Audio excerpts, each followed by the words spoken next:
She was on FaceTime to her best friend Meghan as Prince Harry popped the question and stole the show on the big day as she posed on the steps of St. George's Chapel alongside Kate Middleton. But fast forward 7 years, and there is no hint that Jessica Mulroney was once the most prominent member of the Duchess of Sussex's inner circle, with the friendship serving to boost her career as a stylist and TV star with her own bridal makeover show on Netflix.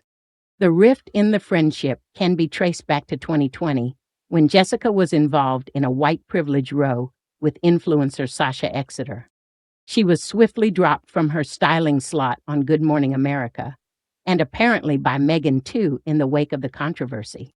Now Jessica's career has taken a very different direction, and she is encouraging Instagram followers to sign up as subscribers to receive exclusive content from her, such as styling tips and answers to their questions. It's a far cry from Jessica's earlier gigs, as the woman who once dressed the First Lady of Canada and worked as a contributor for Good Morning America.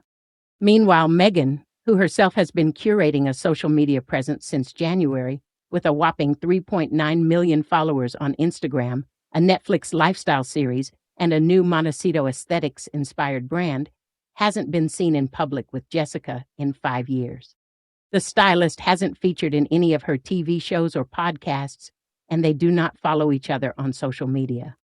Despite their close relationship, insiders claim that the Duchess had permanently cut ties with Jessica in 2020, after she became embroiled in a feud with influencer Sasha Exeter.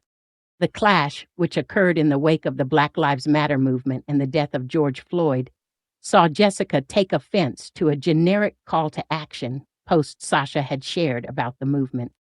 According to Sasha, she and Jessica then argued about the importance of speaking up. Sasha said she felt Jessica threatened her during the argument, claiming the mother of 3 had written to her, "I have also spoken to companies and people about the way you have treated me unfairly. You think your voice matters. Well, it only matters if you express it with kindness and without shaming people who are simply trying to learn. Good luck." In a follow-up video, Sasha, also from Toronto, said, "What happened next was a series of very problematic behavior and antics.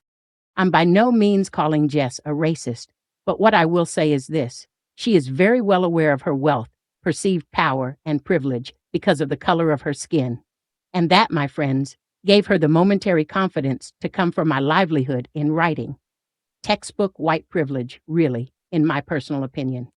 In a comment posted on the video clip, Jessica said she was unequivocally sorry, writing, "As I told you privately, I have lived a very public and personal experience with my closest friend where race was front and center. It was deeply educational."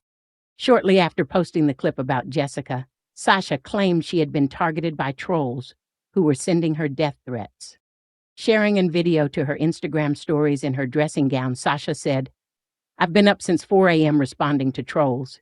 I was totally prepared to be bullied, and I knew I was opening myself up to being criticized by people who don't really understand why I did what I did.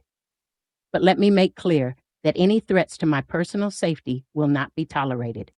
Jessica issued further public apologies, but was dropped by a number of television networks, including Good Morning America. Following the backlash, sources claimed that Meghan had permanently cut ties with her former BFF. It may have been the final straw for the Duchess, as an insider told Page 6 that the duo's relationship was already on the rocks because Meghan felt Jessica was trying to make a career out of the friendship.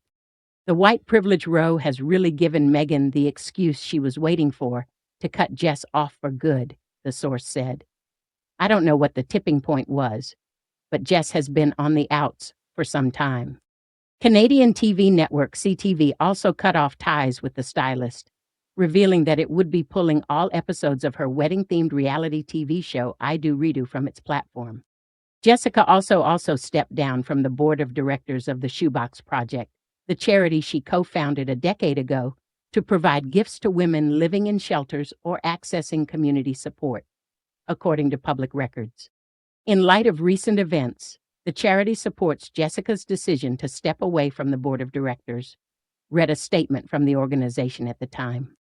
Jessica took a 2-month break from social media, but 6 months after the scandal, She shared what were understood to be DMs and text messages between herself and Sasha that the National Post columnist Barbara Kay called a complete exoneration of Jessica from all the false allegations of racist bullying.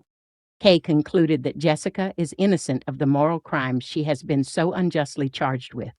She added, she did not deserve the reflexive shunning the accusations called forth, but she has no wish for revenge. She wants only to resume the profession she loves with honor and dignity. Sasha does not appear to have commented further on this. After growing distant from Meghan, Jessica's fashion partnerships also appeared to dry up for a time. In September 2020, Jessica addressed the rumors of rift between her and the Duchess.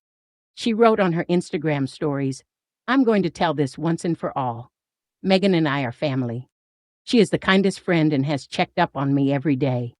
6 months later, Jessica shared a photo of the flowers she received from Meghan on her 41st birthday, on which she wrote, "Luckiest friend XXHXM."